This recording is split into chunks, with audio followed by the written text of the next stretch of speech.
Assalamualaikum warahmatullahi wabarakatuh. Izin memperkenalkan. Assalamualaikum warahmatullahi wabarakatuh. Perkenalkan, nama saya Alfred Makarim dengan PM 2115061043.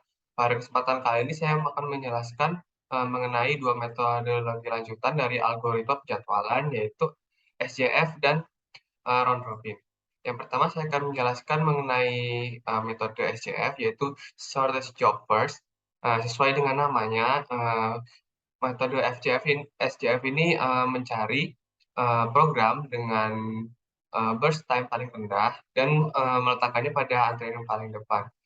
Jadi dengan metode ini CPU memproses program-program dengan burst time terendah terlebih dahulu. Langsung saja kita contohkan dengan CPU simulator. Pertama kita lakukan compile pada source code-nya.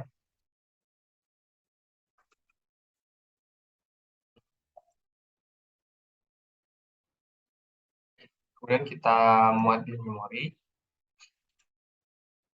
Dan kita lakukan tambahkan program baru dengan nama yang berbeda di sini, penjadwalan 2.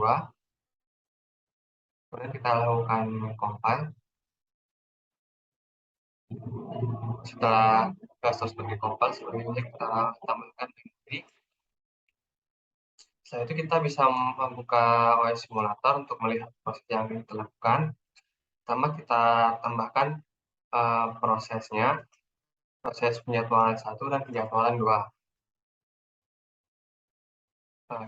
Kemudian kita pilih source job first dan kita priority-nya gunakan non preemptive.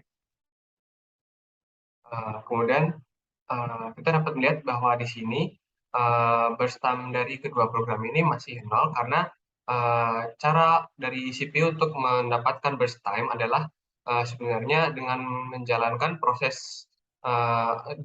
program tersebut dan kemudian menyimpan burst time dari proses sebelumnya ke dalam suatu memori, sehingga ketika suatu saat program tersebut akan diproses kembali, CPU sudah mengetahui burst time dari program tersebut. Namun karena ini masih pertama kali kita menjalankan programnya, maka burst time-nya dari program ini masih bernilai 0. Kemudian kita maksimalkan CPU speed-nya dan kita lakukan start. Apabila di sini CPU sedang memproses program kita. Nah, setelah selesai, seharusnya kita mendapatkan burst time-nya dari kedua program tadi. Kita bisa lihat di sheet activity log-nya.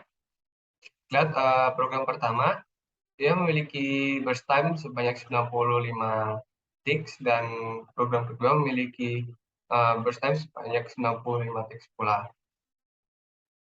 Kemudian, sayangnya, pada aplikasi CPU simulator ini, ketika kita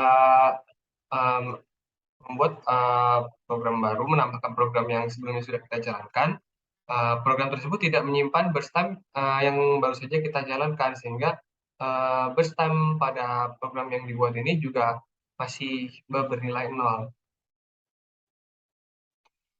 Seharusnya pada CPU yang digunakan pada perangkat keras, setelah suatu program dijalankan, program tersebut akan memberikan suatu memori, akan menyimpan data lama burst time dari proses sebelumnya ke dalam memori, dan ketika CPU tersebut menjalankan kembali programnya, maka CPU dapat melihat burst time dari proses sebelumnya dan kemudian mengurutkan program-program tersebut berdasarkan burst time yang paling rendah pada antrian.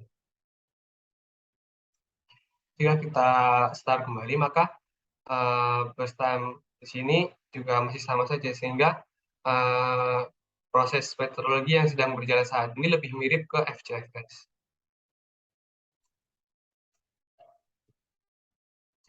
Demikian untuk metode SJF atau shortest job first. Kemudian berikutnya yaitu metode round robin. Untuk metode round robin sendiri mirip seperti metode FJFS. Namun dia memiliki suatu uh, yang dinamakan dengan waktu kuantum, yaitu waktu di mana waktu seberapa lama proses tersebut akan dijalankan. Jadi misalkan suatu proses memiliki burst time 30 detik, sementara time kuantum dari CPU ini adalah 5 detik.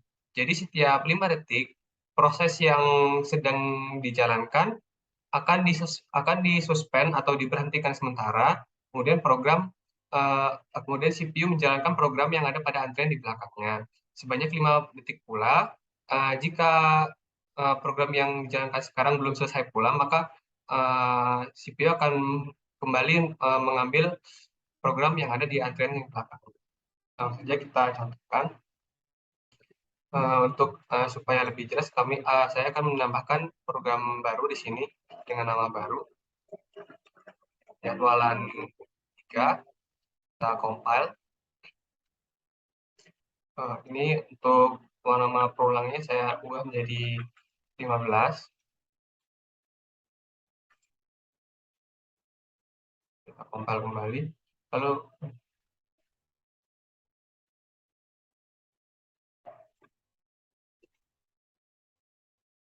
kita tambahkan di memori.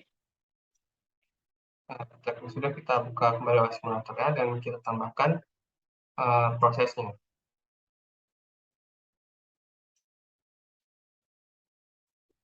Dan kita gunakan metode round robin dengan ticksnya kita menggunakan tick di sini.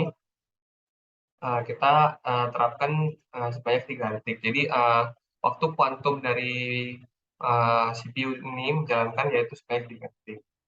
Tampilkan ready queue-nya, proses state-nya di sini. Dapat dilihat pada antrian terdapat program 3, 4, dan 5, yaitu penjadwalan 2, dan penjadwalan 3. Ketika kita start, ini speed-nya saya lebih pelankan agar dapat menjelaskan secara perlahan. Pertama, program penjadwalan diproses oleh CPU. Kemudian karena kita hanya memiliki time count 3 detik dan program penjadwalan 1 belum selesai dijadwalkan, maka program penjadwalan 1 kembali ke belakang antrian dan program menjalankan program kedua, yaitu penjadwalan 2. Kemudian program penjadwalan 2 juga dijalankan dengan waktu kuantum sebanyak 3 detik.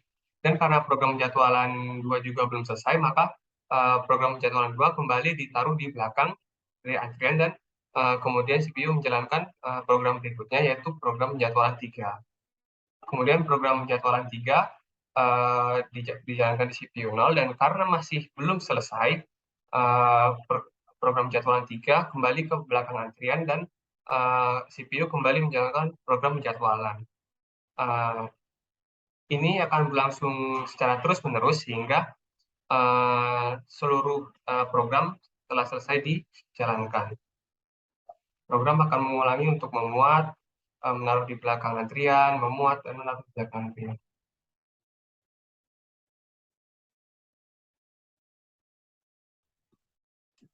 Lihat tadi program jadwalan 2 sudah selesai, lalu dia berpindah ke proses bin. Sekarang hanya ada proses program penjadwalan 3 dan program penjadwalan. Karena program penjadwalan 3 sudah selesai dan masuk ke proses bin. Sehingga sekarang yang ada tinggal penjadwalan 3.